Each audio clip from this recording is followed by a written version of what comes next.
Thank you very much. Thank you very much, Ryan. So beautiful. We're gathered together on these hallowed grounds to honor the memory of nearly 3,000 souls who were murdered on this day 17 years ago.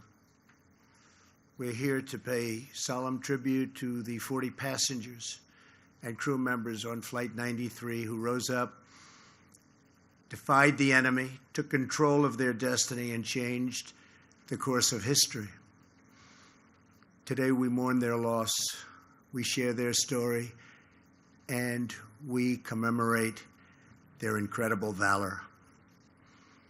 On September 11th, 2001, a band of brave patriots turned the tide on our nation's enemies and joined the immortal ranks of American heroes.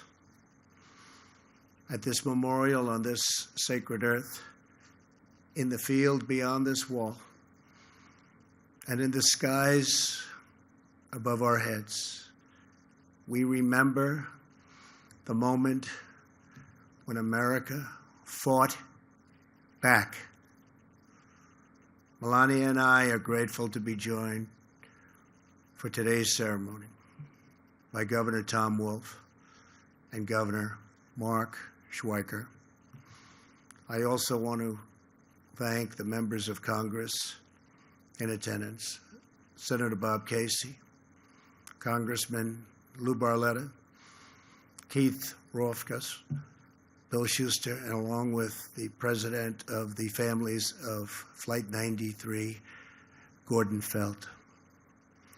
We're also joined by members of the National Park Service, along with firefighters, first responders, and incredible people from law enforcement. These are truly great people.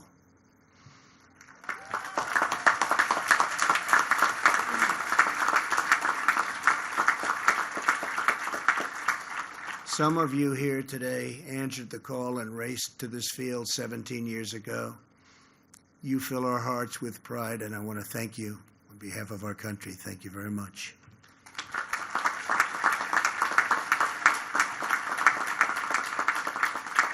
Most importantly, to the family members of Flight 93.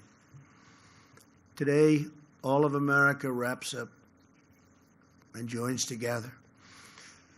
We close our arms to help you shoulder your pain and to carry your great, great sorrow. Your tears are not shed alone, for they are shared grief with an entire nation. We grieve together for every mother and father, sister and brother, son and daughter who was stolen from us at the Twin Towers, the Pentagon, and here in this Pennsylvania field. We honor their sacrifice by pledging to never flinch in the face of evil and to do whatever it takes to keep America safe.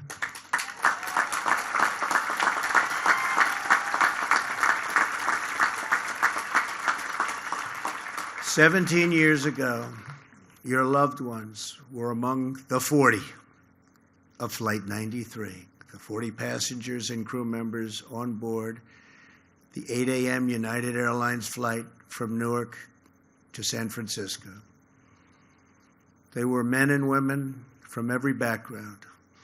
They were young people returning from visiting family, moms and dads on business trips, and friends going and coming from birthdays and weddings. They boarded the plane as strangers, and they entered eternity, linked forever as true heroes.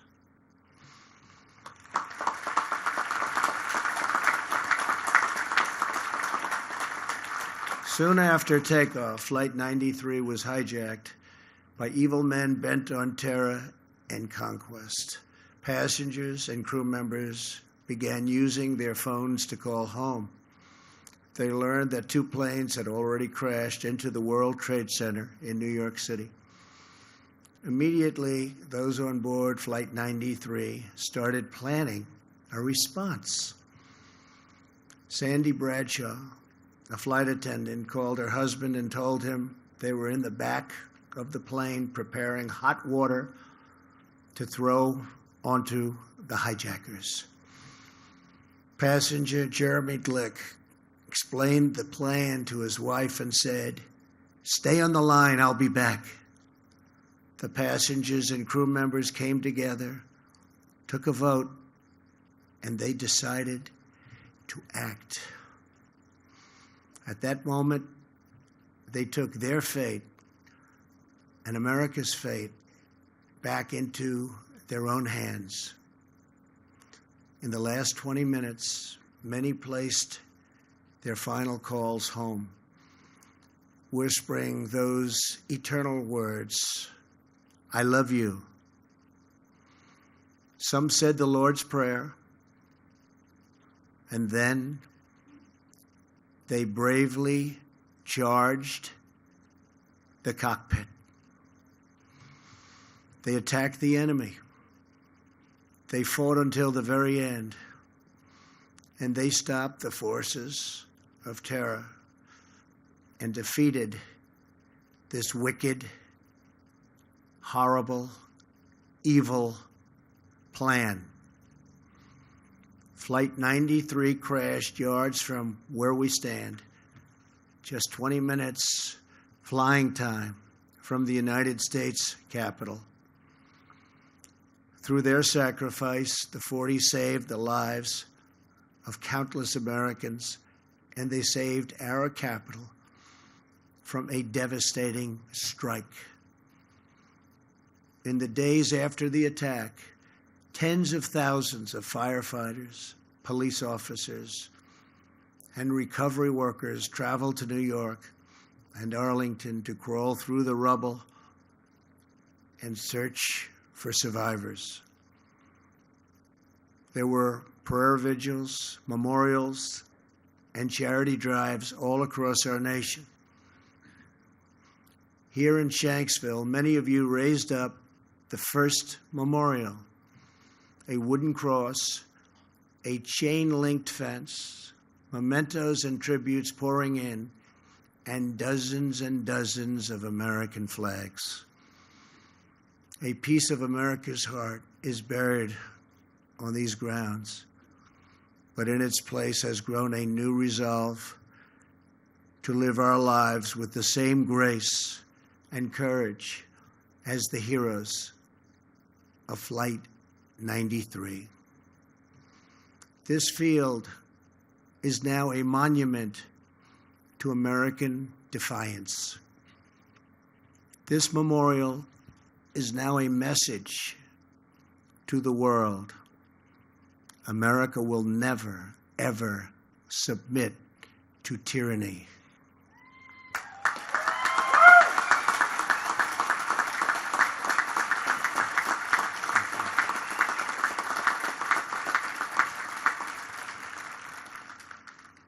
Since September 11th, nearly 5.5 million young Americans have enlisted in the United States Armed Forces. Nearly 7,000 service members have died facing down the menace of radical Islamic terrorism.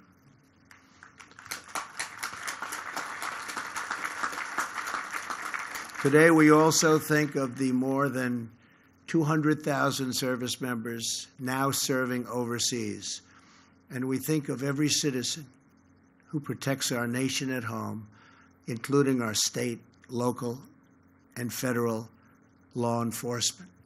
These are great Americans. These are great heroes. We honor and thank them all.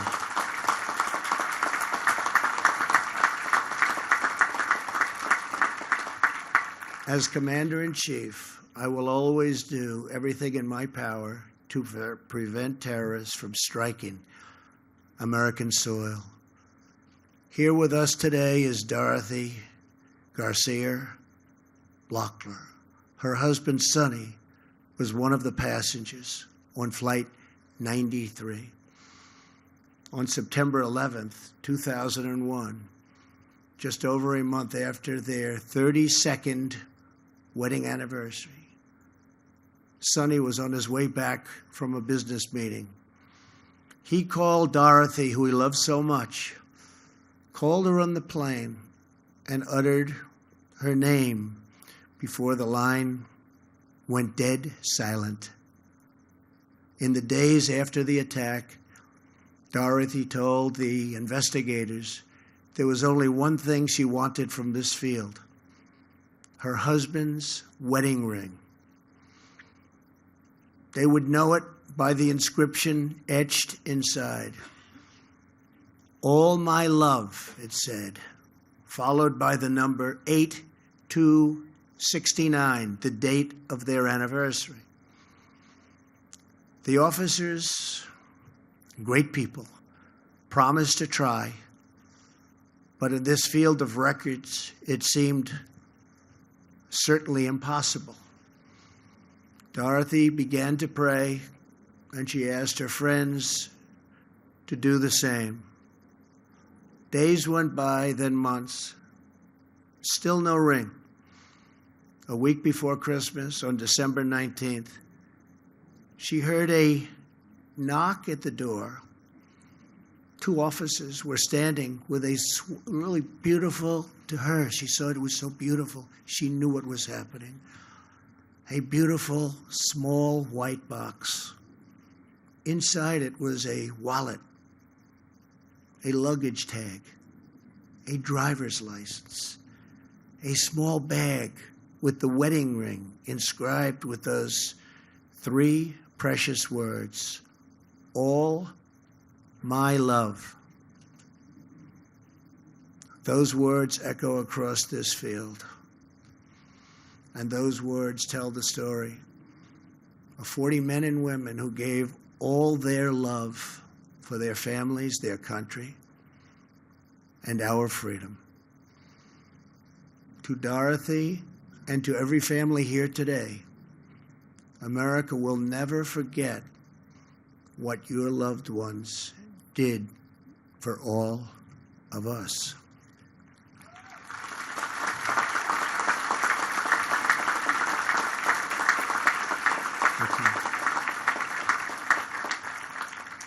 Earlier this week, you dedicated the final part of this memorial, the Tower of Voices. Standing at 93 feet tall, the Tower of Voices is now the first structure visitors see when they come to this now sacred ground. It will hold 40 beautiful chimes that ring throughout these fields, each a unique note, but all in perfect harmony. Each time we hear those chimes playing in the wind, we will remember the 40. We will remember their faces, their voices, their stories, their courage, and their love.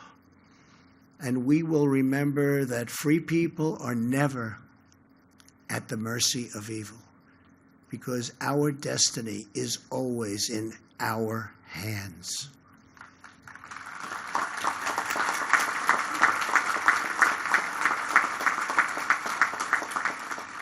America's future is not written by our enemies. America's future is written by our heroes.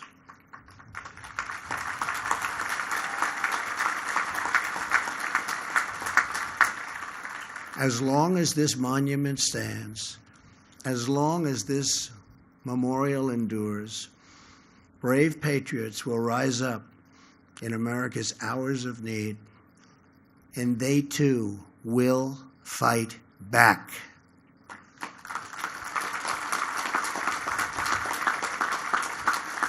"17 years ago, 40 incredible men and women showed the whole world that no force on earth will ever conquer the American spirit.